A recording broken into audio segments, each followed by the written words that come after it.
Hello and welcome to this complete Java tutorial series from Mascot Tech.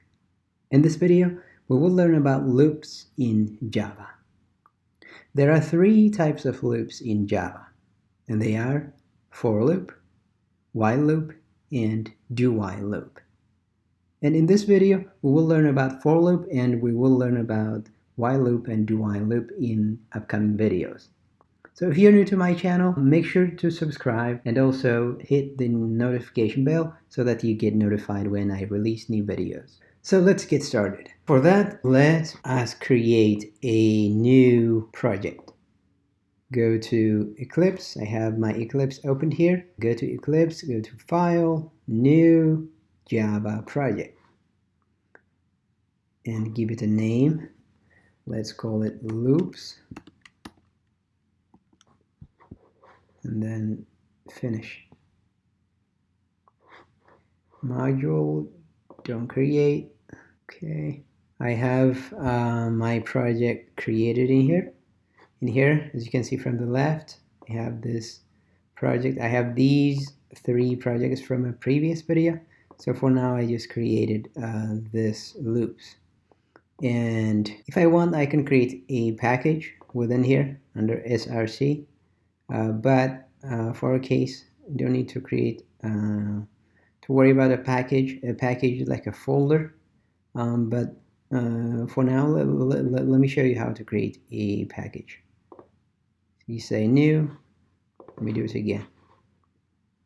Right click here, new, package, and then give it a name.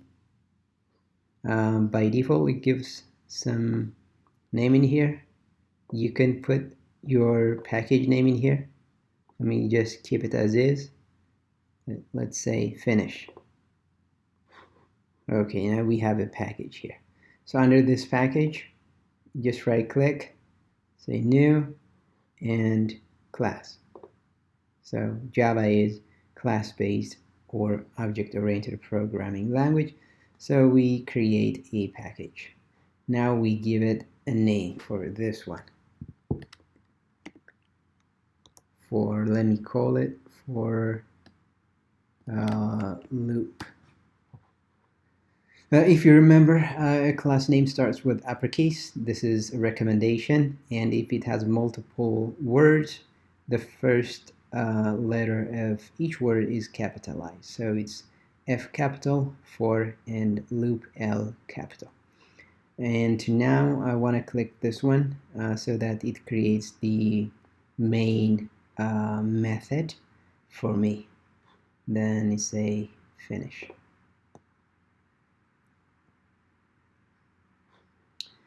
Okay, created this one. As you can see, it said package loops. So this is the name of the package that I created here, this one. And then after the package name, it puts in the public class for loop. And this is the name of our class. By the way, Java is case sensitive. If I make this one an uppercase, it will complain. Change this to P. You see it will turn red. All right, so Java is case sensitive, so make sure to type everything exactly as is. Like upper P and uppercase P and lowercase p are different. For now, we are going to learn about a for loop, right? So for that, let me get rid of this comment.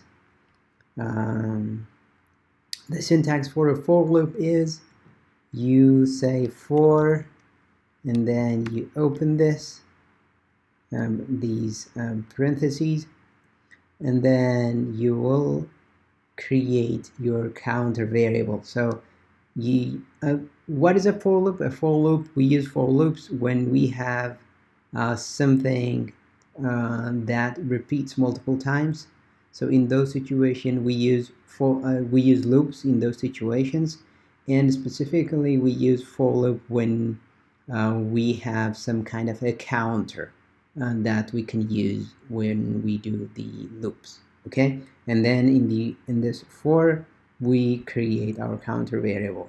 Usually we use I, you have to define its data type. Let's say int I, let's say equals, you assign it a value, you give it a value, and then you put a semicolon. This is initializing. We are initializing our counter to some value, and then next we put the condition, the termination condition. So that will be I less than 10, and then at the end we put the incrementing. How do we want to increment our counter? So you can say I plus plus in here. So what does this mean? Increase I by 1 after one round of execution. And then after that, we put these curly braces. But if you have just a single statement here, you don't need to put these curly braces. But if you have multiple lines, make sure to put these curly braces. But in our case, let's just put it here. Then you do whatever you want to do in your folder. So in our case, let me just print out the value of I. So for that one, we use system.out.println. This is how we print, right? So we say I equals, and then plus, I, semicolon. Yep, this is a simple for loop. So what does this do? First, I is initialized, and first it checks this condition. So you will say, is 0 less than 10? If that's true, it goes to this statement. So it prints out I equals 0. And then I is incremented to 1. Now it goes here, and it says, is 1 less than 10? Yes, true. Then it will let it execute this one. So we will print out I equals 1. And then I is incremented by this one. So comes and check. It was 1. Now, after it is incremented, it will be 2, right? Is 2 less than 10? Yes, that is true. Then this is executed. So what do we get? I equals 2. And then I is incremented 3. You will go on like this. So let's, let me make this code bigger. Sorry, I forgot to expand it for you. Yeah, this is what the code looks like. So now let's save this and run it. Okay, as you can see, this is our result. So first I was 0, it came here, and I is less than 0, it printed out I equals 0. And then I is increments to 1, I equals 1. I equal to 2, I equal 3, I equal to 4, I 5, I equal to 9, right? So at the last one, I is incremented to 9, and then is 9 less than or equal to 10? Yes, I is equal to 9, that will be printed out. And then I is incremented to 10, and then comes here and checks this condition. Is 10 less than 10? No.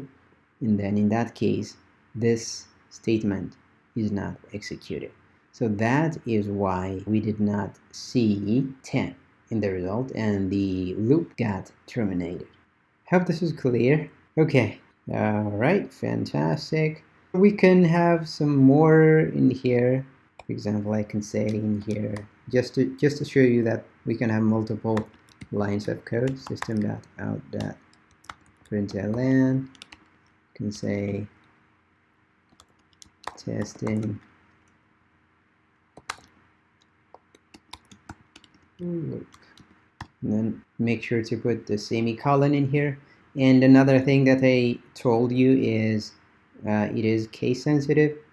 I declare I as lowercase I. If I put this one as uppercase I, you will complain. As you can see, I cannot be resolved to a variable. So make sure that you use appropriate case. So uppercase and lowercase are different things in Java. So use for example, it has to be in lowercase, all of it, int needs to be lowercase.